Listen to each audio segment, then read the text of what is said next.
જે શીર કરેલી હોય ને એની જેવી મજા ન આવે. કાછા ઉતારીને આની ડૂટી ફૂટી કરી નાખે. આપણા ઘરે જે મીઠા માવામાં ડૂટી ફૂટી વપરાય ને એ આ પપૈયાની હોય. તો આજ તો ભાઈ મજા પડી ગઈ, પણ એ કંઈ ખાવા ના મળ્યું છે. ઘણા પણ ચાકુ વગર ના મજા આવે. આ બધું કાપી તાપ બધું ફેંડાઈ જાય છે. એકદમ મસ્ત મસ્ત પપૈયાનું જંગલ જ કહેવાય ને. આખી વાડી છે, પણ અહીંયાથી ચારે બાજુ મને કંઈ દેખાતું નથી બહારનું. બસ બધે પપૈયા જ દેખાય છે.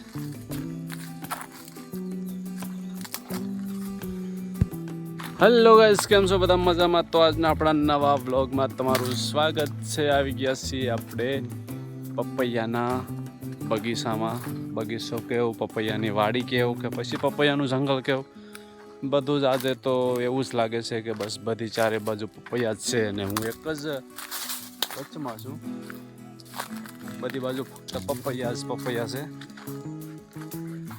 તો ખાવાની એવી ઈચ્છા થઈ છે પપૈયા, પણ એક પપૈયા ચાકુ વગર મજા ન આવજો. આ બધા નીચે પડ્યા છે. ઘણા બધા પાકા છે, ઘણા કાચા છે. હા જો આ પાકો છે, આની ઉપરથી પડી ગયો છે, આની ઉપરથી નીચે પડી ગયો છે. કાચો છે આ, પણ વજન વધારે 3 કિલા 4 કિલાનો હશે. વજનના લીધેથી પડી ગયો નીચે. ફૂટબોલ જેવો લાગે ને આવા પપૈયા હોય મોટા મોટા, પણ અહીંયા કોઈ કિંમત હોતી નથી પપૈયાની. પપૈયાની કિંમત તો બજારમાં હોય છે. અહીંયા તમારે જેટલા ખાઓ એટલા ખાઈ શકો છો. અને જો આમે કેમ ફૂટબોલ ગણે, આને આમ ફૂટબોલ જ સમજી લેવાનું. એટલે વાડીમાં ભાઈ બધું આવું હોય છે, પણ આની અસલી કિંમત ખબર હોય છે ખેડૂતોને, કે આમાં કઈ રીતે લોકો એને ઉગાડતા હોય છે, એની પાછળ ખર્ચા ઘણા બધા કરતા હોય છે. એટલે એની કિંમત તો ખેડૂતોને જ ખબર હોય છે. એટલે અહીંયાથી આટલો બધો આ બગાડ કહેવાય. નીચે જે પડ્યું છે ને, એ જે નીચે પડ્યા ને એ બધા આ પવનના લીધેથી, કે અચાનક વાતાવરણ બદલવાથી વાદળા થઈ જાય, વાતાવરણ ફરી જાય તો જે ઝાડ હોય એનું ફળ ખેરવી નાખે. એટલે એવો પણ બગાડ થતો હોય છે ઘણો બધો. તો ખૂબ સરસ ચારે બાજુ છે અને ઠંડો મસ્ત પવન આવે છે. અને સાંજનો સમય છે ને, એટલે અંદરથી આમ સુગંધ પણ મસ્ત આવે છે. જમીનમાંથી પોતાની આમ સુગંધ બહાર નીકળતી હોય ને, અંતર ફીકા પડી જાય ભાઈ. આ કુદરતી વસ્તુ રહી ને એ જ સાચી. કૃત્રિમ તો ઠીક. હવે તો આવું છે. તો હવે અહીંયાથી હું ક્યાં જાઉં? પેલી બાજુ નથી જવું, મારી ગાડી આમ પડી છે. તો એક આટો આમ મારતો ઓલી બાજુ મોર હતા, કદાચ મળી જાય તો મોર પણ તમને દેખાડું, તો તમને બતાવું. આ બધા રહ્યા ને અસલી પપૈયા, જેમાં મોટા મોટા પપૈયા થાય અને સ્વાદમાં પણ ખૂબ જ મીઠા લાગ્યા. જો આ અસલી પપૈયા, જેમાં ફૂલ ન હોય, સીધા જ તે પપૈયા જ આવે. અને એમાં ફૂલ હોય પણ એ ફળ લાવવા માટેના ફૂલ હોય, ઓલા રે એ દેખાડવા માટે ન હોય. એવું બધું હોય આમાં. આપણને બહુ ખબર પડતી નથી, પણ હવે થોડાક ભાઈબંધ વારે રેવી ને આવા ખેતીવાડી વાળા ખબર પડવા મળી. હાથ આમ રાખું છું ને તો પપૈયા ભટકાઈ જાય, થોડો કાંડો કરવો પડે. હા જો આ 3 પપૈયા પાકા હે. પપૈયા પાકા હે 3. આપણે કાંઈ લઈ નથી જવા. ગાડી લઈને ગયા ભાઈબંધો. હું હવે ધીમે ધીમે ઘર બાજુ નીકળું ભાઈ. આવું બધું છે.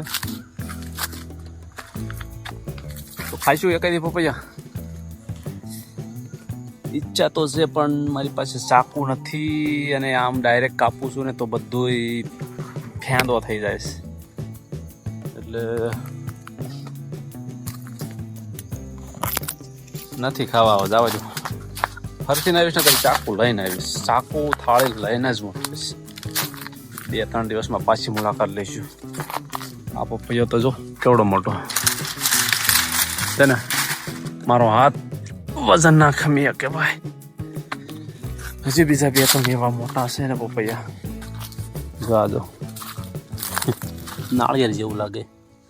હમણાં મોરલા બધા અહીંયા જ ખાતા હતા. મોટો પપૈયો એક બતાવું તમને. આ પણ મોટો જ છે. આ બધા પપૈયા એકદમ મોટા મોટા પપૈયા. પણ અત્યાર સુધીમાં મેં આખામાં આટો માર્યો, મને સૌથી મોટો એક કંઈ ના દેખાણું. આ બે પપૈયા જો, આ બાજુ જોવો. હા છે મોટો, લગભગ આ 5-6 કિલોનો પાકો. 5-6 કિલોનો આ પાકો.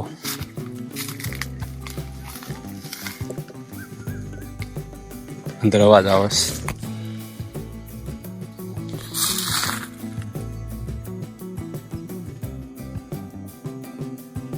આની અંદર અવાજ આવે છે, મસ્ત અવાજ આવે છે. લાગે છે અંદર કંઈક છે. આમાં પણ અવાજ છે. તમને અવાજ આવે? ચાલો નજીક આવો, સંભળાવું તમને.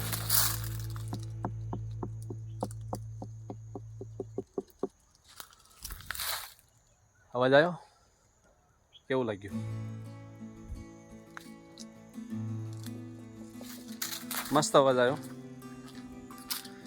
ચાલો, ખૂબ મસ્ત મજા આવી અને વાત જ ન કરો એવી મજા આવી. તો હવે આપણે નીકળી જઈશું અહીંથી સીધા, અહીંથી આ બાજુ જઈશું ને આગળ આપણી ગાડી પડી છે તે બાજુ હવે ઘરે વ્યા જઈશું. સૌથી મોટા બે પપૈયા ત્યાં હતા, બાકી બધા છે પણ એના જેવડા મને કંઈ દેખાણા નથી. અને બાકી બધું ઠીક છે. હવે બીજા પણ ઘણા બધા ઝાડવા છે અહીંયા. આ જોઈ શકો છો તમે, હાગનું ઝાડ છે.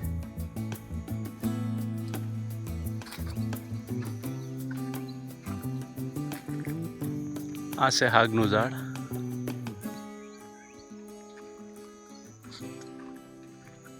ચાલો, અત્યાર સુધી આપણે જોયું પપૈયાની વાડી ઠેઠ પણેથી લઈને ઠેઠ પણે સુધી છે ને આ હાગનું ઝાડ છે. બધું તમને બતાવ્યું.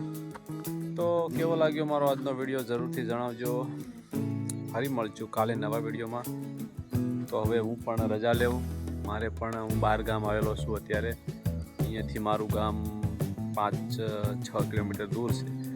તો મારે પણ હવે ઘરે જવાનું છે. તો thank you for watching. Bye bye.